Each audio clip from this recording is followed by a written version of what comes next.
at some point, I do want to re-upload a video and just see what would just. I'm just curious. What do you think about that idea?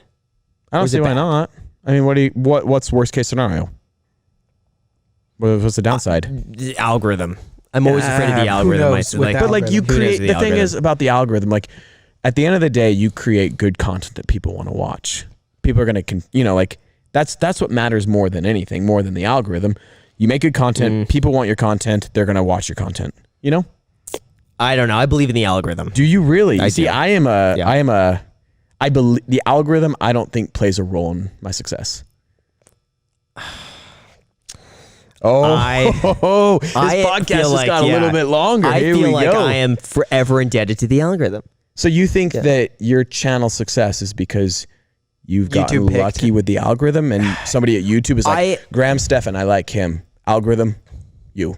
I think it's about creating content that does well from an algorithm standpoint. I think I can make really good content, but without the titles and thumbnails, like you mentioned, of course, it wouldn't do well. But is that because I think figuring out what the algorithm wants, right, and then creating content that I like that would also appease the algorithm is really important.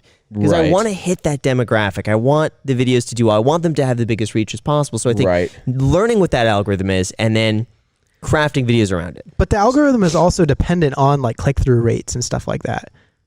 So if you're changing the thumbnails and stuff like that, yeah, you are playing to the algorithm, but at the same time, you're trying to produce a thumbnail or a title that has a better click-through rate. So if someone sees this new title or thumbnail, they're more compelled to click on it. But it's seeing then which titles and thumbnails are being clicked on, what the algorithm is recommending, and then kind of shifting in that direction. Aren't more what you're talking about is human psychology? Like when you change the title thumbnails, I don't do it for the algorithm. No, I do it for human psychology. Sometimes I feel like there is an algorithm that puts you in a box, and you get within a certain range, like you've mentioned for your video, within a certain view range. When you post a video, I bet the first hour you probably get almost the same amount of people clicking in the first hour. Right. A lot of the time. Yeah. That first 5 minutes, the same amount of people hit your video in the first 5 minutes. Right. Isn't that just statistics though? No, I can't imagine when you have a sample size of let's say 3 million people. Right. That you have a wide range of topics that always you're going to get the same amount of people clicking in the first 5 minutes. It doesn't make sense. Like ideally, I would think some would be huge, some would be little, but it wouldn't stay as consistent. Right. But like think about an Instagram story poll. When you make a poll on Instagram, 5 minutes, let's say the ratio is 40-60. After 20 minutes, it's still 40-60. It never changes. But it only fluctuates maybe 1% or 2%. At least for me. But that's because you're getting such a large sample size within the first 5 minutes. Once you get beyond, let's say, 1,000, 2,000 people, that's a pretty good representation of everyone in general. Right. Yeah. I mean, that's how they sample politics usually. Is they'll get a sample size of, let's say, a few thousand people, and they use that as a representation for more. So I post my videos every single day at noon. I have, let's say, 3 million subs to make it easy. Don't you think roughly the same amount of people? Because it's an average. Everything I feel like would fall upon an average. That means on average, probably at noon every single day of my 3 million subs, there's 100 to 200,000 of my subs are on YouTube during that first hour. And probably, half of them or so click maybe? But I think with the variances in titles and subjects, it should not stay so consistent. Well, I mean, my videos do vary from, 900,000 to 1.5 million. They're not consistently always 1.1, 1.1. Like, so there are, I mean, that's still a pretty tight range. It's not that tight though. I mean, that's a 50%. I mean, it's a decent size variance, but I mean, my thing on YouTube has always been, if you make good videos that people want to watch, the algorithm will like you. Because the algorithm, what are the key factors? Watch time? Isn't watch time the most important factor? That's what do you think it is? I think it's got to appeal to a broad audience. Right. Anyone could watch it and understand it. It's got to be appealing enough for people to see that in their feed and want to click on it. Right. And then engage with the video. Okay. So liking, commenting, So you think likes and comments make a big difference? I do. So my videos, I'll be like, oh, if today's video gets 100,000 likes, I'll do this. And lots of times I'll hit it and a video will get 100,000 likes. And if I don't say anything, let's say it gets 50,000 likes, that video never gets more views.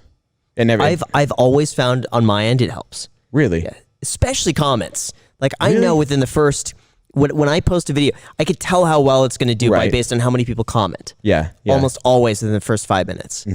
Same with likes. My comments doesn't make a difference at all. Some of my most viewed videos have the least amount of comments. It might be different algorithms for different creators, though. I don't doubt that. Yeah, I can see that. Yeah.